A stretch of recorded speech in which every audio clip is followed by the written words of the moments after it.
Esto es una videolectura, la pueden dejar de fondo mientras realizan otras actividades.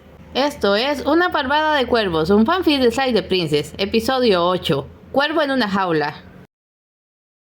Esto es humillante, los odio a todos.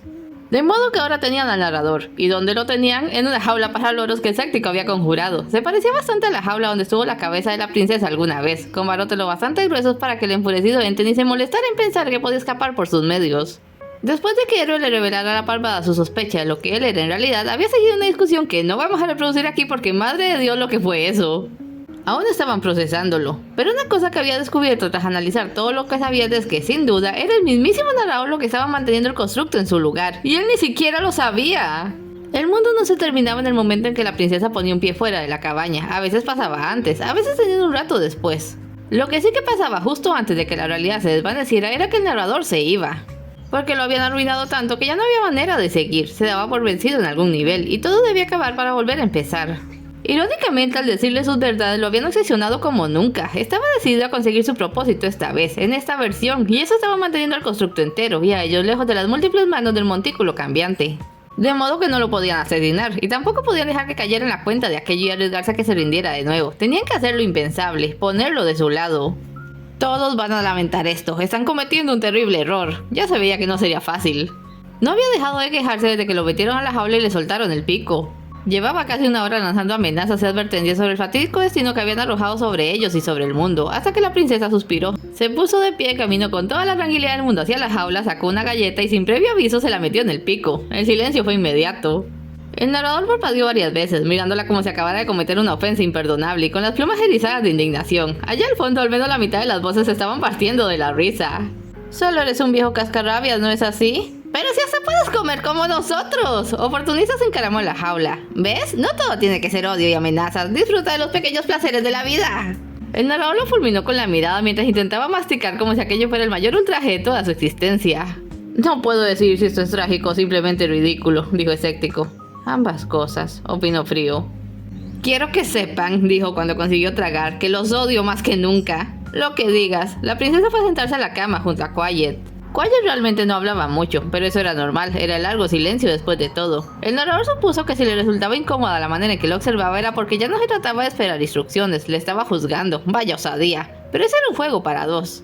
Escucha, dijo Héroe, esto no tiene por qué ser tan difícil. Si sabes una forma segura de salir del constructo, solo dinos y te dejaremos ir. Todo lo que queremos es ir al mundo exterior.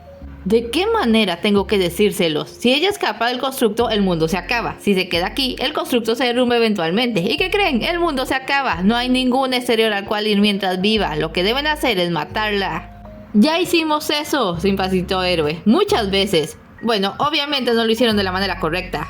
¿Y cuál se supone que es la forma correcta?, preguntó Escéptico. Todo lo que siempre dices es, ve a la cabaña, toma la daga, baja al sótano, mata a la princesa o se acaba el mundo. Una lista de instrucciones realmente simple. No me explico cómo lo han arruinado tantas veces. Si en serio hubieran hecho las cosas de la manera correcta, ahora estarían disfrutando de su recompensa.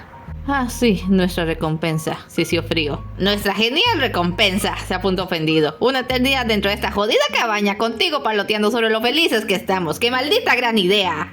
Si la princesa es quien acaba con el mundo, ¿por qué nosotros no podemos irnos?, preguntó Contrario. Incluso después de hacer tu trabajo sucio. Al menos podrías habernos dado más espacio, exclamó Testarudo.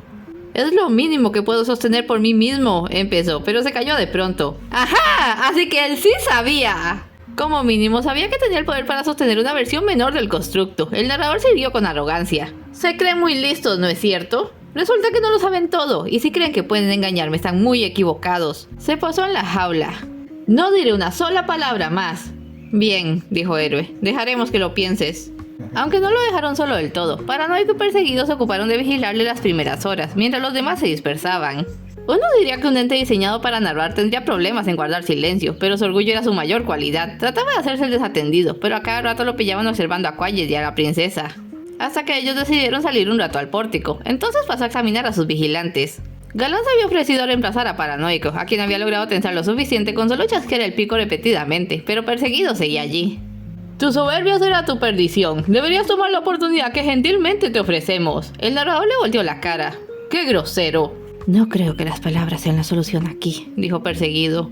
Frío quiere arrancarle las plumas con agua caliente. El narrador dio un respingo. Para alguien que no siente, odia con verdadera pasión. Héroe ya dijo que tampoco íbamos a torturarlo. Dudo que funcionase además. Entonces es un duelo de voluntades. Tendrá que hacer algo. En algún momento, lo quiera o no. Solo debemos estar preparados. Galán apoyó la cabeza en la jaula, pensativo. La única vez en toda su historia que el narrador mostró compasión por la princesa fue gracias a Galán. Cuando se separó de la parvada y trató de forzarlos a tenerse felices para siempre. Pero para lograr eso tuvo que destrozarles el espíritu a todos. Y no era algo que pretendiera repetir. Este no era exactamente el mismo narrador, pero se suponía que todos eran idénticos en su base, lo que demostraba que en algún lugar bajo capas de cinismo y propósito tenía un corazón. Vamos afuera un momento. ¿Por qué estás disculpándote? Sé que no tiene mucho sentido, dijo Héroe, apretándose las manos. Pero si soy parte de quien hizo todo esto, bueno, no sé en qué estaría pensando, pero fue un error. No ha traído más que sufrimiento y en verdad lo lamento. Alguien tenía que decirlo, y no va a ser él. Cuellos de la princesa se miraron, ella sonrió y acogió al héroe en sus manos. Quien quiera que sea quien me parezco, ese hombre debió amarla muchísimo, más que a nada. Pero yo no soy esa persona, y tú tampoco eres ese hombre, no necesitas vivir a la sombra de nadie. Es difícil, no estoy seguro de saber quién soy ahora. Eres quien ha estado conmigo desde el principio, y quien siempre ha intentado llevarme por el buen camino. Eres mi héroe, dijo la princesa. Saber que no le odiaban o le veían diferente le quitó un enorme peso de encima, pero seguía sintiéndose inseguro. En cierto modo había acabado tomando el sitio del narrador y ahora era él quien estaba a cargo de la narrativa, buscando por todos los medios una forma de mantener la felicidad para todos. Pero sin una idea realmente clara de cómo obtenerla. Todos querían salir del constructo, seguir a la parvada debería alinearle con ese deseo, pero si en verdad no había manera de hacerlo sin condenar a otro mundo y caer de vuelta al bucle, la mejor opción sería hallar la forma de mantener las cosas justo como estaban en ese momento. Era una solución tibia, esa siempre fue su mayor flaqueza, era un héroe, pero eso solo significaba que poseía una brújula moral algo rígida. Al final del día siempre hizo lo que Quaye quería, o lo que el narrador los convenció de hacer. Diablo, ni siquiera pudo imponerse cuando Oportunista se apoderó de su cuerpo, o cuando derrotado hizo que se cortaran el cuello, él no estaba hecho para liderar. Y liderar era justo lo que todos esperaban que hiciera ahora, porque ya no era uno de ellos, era algo diferente y más importante. ¡Sobre mi cadáver!, escuchó de pronto gritar a Testarudo. ¿Qué ocurre ahora? Se reunió con el grupo.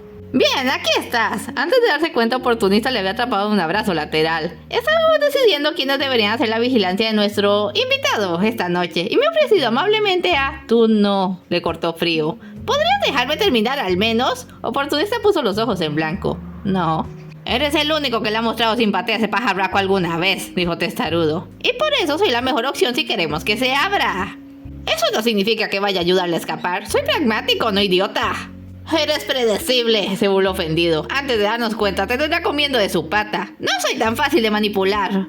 No, dijo paranoico con gravedad, acurrucado junto a Derrotado. Eres el que más rápido encuentra razones para cambiar de bando. ¿Crees que nos olvidemos de tu pequeño numerito?, dijo Contrario. Señor dos pájaros de una piedra. Oportunista suspiró, extendiendo las alas con gesto de resignación. ¿Qué quieren que haga? ¿Que lo odio porque sí? Yo trato de ver todos los ángulos y no dejar que los prejuicios me cieguen. ¿Prejuicios?, dijo Derrotado. Nos ha torturado con esos bucles por sabe Dios cuánto tiempo. Pues ahora está atrapado. Además decidimos darle un lugar en la parvada, ¿no es así? Es como un primo. Si me preguntan, podríamos reducir un poco la hostilidad. Alguien debe tenderle una mano, amiga. ¿Y te crees la persona indicada para ello?, preguntó Frío, con una sonrisa que no llegaba a sus ojos. Más que tú, definitivamente. Hubo un breve silencio, en el cual Frío y Oportunista efectuaron un duelo de miradas. Oportunista perdió, haciendo un ruido de fastidio y girándose hacia Héroe. Vamos, sabes que tengo razón, un poco de apoyo aquí. Héroe torció el gesto. En realidad, Oportunista tenía un punto. Posiblemente fuera el único capaz de darle al narrador por su lado, aunque solo fuera por lo rápido que se adaptaba. Sin embargo, su lealtad era algo en entredicho, pues siempre se ponía a sí mismo por encima de los demás. Desalentado, se dio cuenta de que tendría que llegar de nuevo a una solución tibia. Es mejor que al menos dos se ocupen de cuidarlo cada vez. Así que Frío va a acompañarte.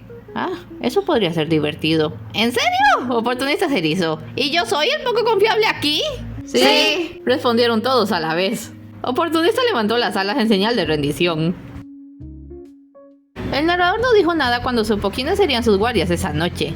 Aunque no pudo disimular una chispa de irritación en la mirada. Por lo poco que sabía, Oportunista era un bocón sonriente que le llamaba jefe por alguna razón. Mientras que Frío era silencioso y de gesto imperturbable, pero se perfilaba como la mayor amenaza a su seguridad física. Se limitó a dar un pequeño resoplido, como si esa fuera solo la última de las decepciones que se sumaban a su ya largo día. La tarde dio paso a la noche. Observó cómo la princesa y Quaye preparaban juntos la cena, charlando y riendo. La princesa le dejó algo de comida que optó por no tocar, ya que en realidad no la necesitaba. Los observó mientras hacían su pequeña y desconcertante rutina doméstica y luego irse juntos a la cama. La mayoría de las voces amontonó sobre Quayek y este usaba una de sus grandes alas para cobijar a la princesa. No tiene sentido. Fue lo primero que dijo tras tantas horas. ¡Vaya, hola!, exclamó Oportunista. Estaba comenzando a preocuparme, jefe. ¿Qué no tiene sentido?, preguntó Frío. Son opuestos, dijo, aunque parecía hablar más para sí mismo. Deberían odiarse. Son dos mitades de un todo. Eso no los convierte en opuestos, dijo Frío. Bueno, tuvimos nuestros momentos y malentendidos. Nunca es fácil construir una relación. Dudo que pensara en esa posibilidad cuando los creó. Sí, no creo que estuviera pensando. Oportunista, que se había pasado la tarde paloteando sobre las ventajas de unirse a la parvada, le lanzó a Frío lo que podría considerarse una mirada de triunfo. ¡Ahí está! ¡Se estaba abriendo! Frío se limitó a inclinar la cabeza. No podía ser tan fácil, ¿verdad? Es todo por hoy. No se vayan sin dejar un like y un comentario. Y nos vemos en el siguiente episodio.